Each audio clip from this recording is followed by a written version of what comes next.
Ito yung sagot sa tanong na kung paano magkaroon ng online store ng Salveo Well. So yan, kapag nakita nyo yung QR code sa QR code, scan nyo lang po yan. Hanapin nyo yung scanner at i-scan nyo lang. Yan. At pag binasa yan ng system, yan. Go to website tayo. Siyempre, pupunta yan sa Play Store. Wait lang natin, medyo mahina ang net. Ayan na. So, ayan, Play Store. After Play Store, lalabas ang Salveo Well. Yan yung i-install nyo lang yan. At kung yung phone nyo ay walang scanner, punta lang kayo sa Google at yung camera ng Google ang inyong gamitin para i-scan ang QR code. At ayan nga, pagka-scan, lalabas yung green app ng Salveo Well. Yan, i-install nyo lang yan.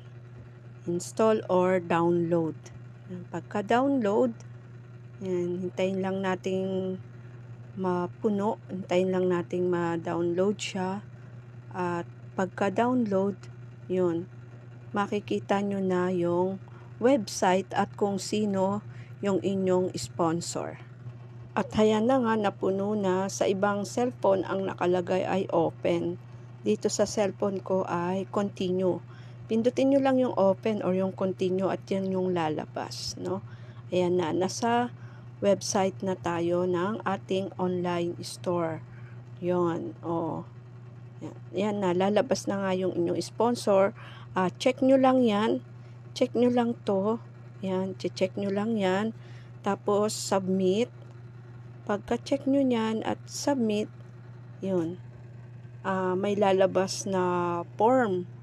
Ayan, check nyo lang. Tapos, yan, submit. Then, yan, sign up. Lalabas yung form. Pipil-upan nyo lang yan. Tapos, yung inyong email ay hanggat maaari ang email ay gamitin nyo muna yung password na 1234567 para just in case na magkaroon ng error or trouble, madali nating matitrace.